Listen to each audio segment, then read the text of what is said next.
children, hope you all are safe and healthy at home. Today we are going to see a video based on the subject geography, the earth and the solar system.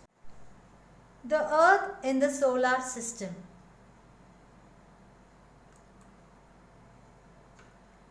We have less chance to see a star-spangled night sky as we live in a city surrounded with lights, right?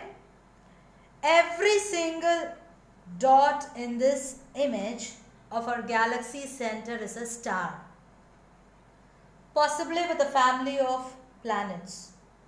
The bodies you see in the sky from the earth is called heavenly bodies or the celestial bodies. With the help of the telescope and the infrared rays, this image has been captured, and this image shows an area of sky where you all can see a bright patch, yes, here, which is the center of the Milky Way, where a supermassive black hole lies hidden. In this video, we will be learning more about the celestial bodies, which include stars, planets, comets and the moons. On a dark night, you can see thousands of stars twinkling in the sky, but there are countless trillions more scattered across the fathomless depths of space. Like our sun, all stars are the dazzling balls of the hot gaseous matter. They are self-luminous, unlike the planets, celestial bodies that emit heat and light for billions of years. They are powered by the nuclear fusion, which you will learn in the star formation. Yes, we see the stars twinkling, right? Why it is twinkling to our eyes? Because we see the stars from the earth through the thick layer of the turbulent atmosphere. So the faint light from the stars get refracted. Refracted means the light ray will bend by the time it reaches our eyes. So it is bending. The light rays are bending in different directions by the time it reaches our eyesight. This causes the star's image to change slightly in brightness and position, and hence the star is twinkling. Now in this slide we will be learning about how a star is formed.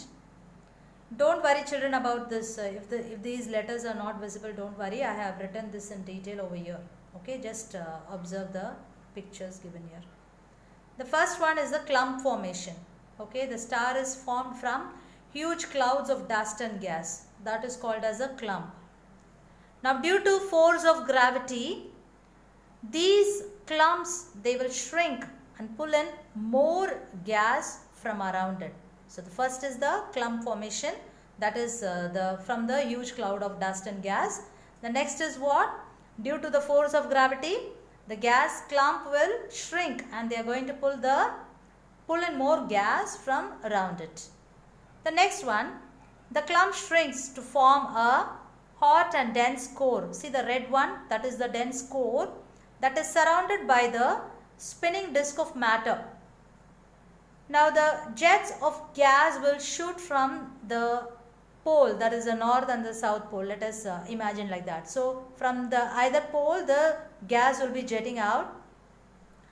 When the center is hot enough, now the star will ignite, because this will rapidly, it will be rotating, it will be spinning very rapidly. So what happens? The center of the spinning mass will become hotter and hotter due to the nuclear fusion. A star is born, a baby star is born. Even for the young star, the disk of matter will be orbiting around it. Now what happens?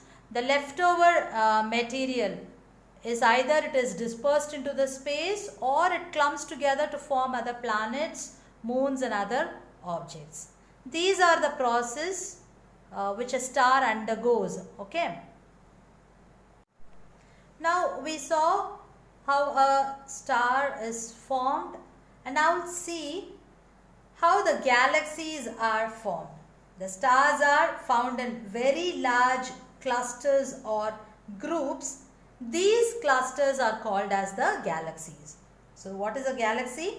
It is a vast collection of stars, dust, gas and invisible matter that are held together in space by gravity. Now children, you might thought only one galaxy in the space, that is the Milky Way, our solar system. No, there are billion of galaxies in universe stretching, as we can see, in every direction. Our galaxy is the Milky Way and it is a spiral galaxy. Although it is spiral, we can see it as a disk, okay, or as a plane, because we are inside it. Okay, that's why we are not seeing the spiral galaxy as such, as in a spiral shape. It is just one of hundreds of millions of galaxies floating in the vastness of the universe. So far we saw how the stars are formed, the Milky Way, the galaxies. Now we are going to see the constellations. Constellations are the patterns of the stars which are seen in the sky. Earlier, the travelers, the fishermen, okay, they identify these patterns to find the direction, especially the northern pole. Okay, this is the northern pole, the Polaris. Okay. In this particular video, you will be seeing many constellations which are famous and the larger ones. This is the Ursa Major. The Ursa Major is the Great Bear. Yes, it denotes the bear, the shape of it. And it is also called as the Big Dipper or the ladle or the saucepan. Yes, it is having 7 bright stars, of which the 3 stars form the handle of the saucepan and the 4 stars together they form the bowl of the saucepan. Exactly the 7th one, the star, it is facing the Polaris, the northern pole, the pole star, okay, which is in the northern hemisphere. So this is the Ursa Major. It is also called as the plough. Okay. The next one is the pole star. We will see what is the pole star. Pole star is also called as a north star. It is a bright and it is aligned near to the rotating astronomical body. Here it is the Earth.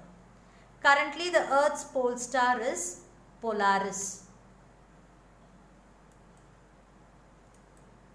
Here the next constellation you are going to see, this is the Orion. This constellation represents a giant hunter of Greek mythology. Here he is holding the Taurus, bull. Okay, a very large constellation. Next one is the Canis Major. It represents the dogs of Orion, that is the hunter. Okay. See, you can see this constellation here, and here it is a diagrammatical representation of the dog, just to denote that what it is representing. The next one is the Taurus. We saw the Taurus in the Orion itself. It represents the bull here, the pictorial representation. It is the most magnificent and interesting constellation in the sky, and it is situated in the northern hemisphere. The next one is the Leo. Leo means lion. Again you can see the pictorial representation, and here the stars are marked. Okay, it is one of the few constellation that really looks like what it is supposed to represent.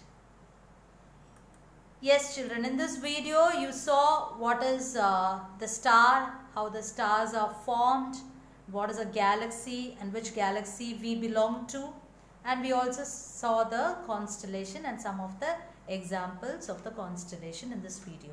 In the next video, I will post in detail about the solar system. Thank you, children.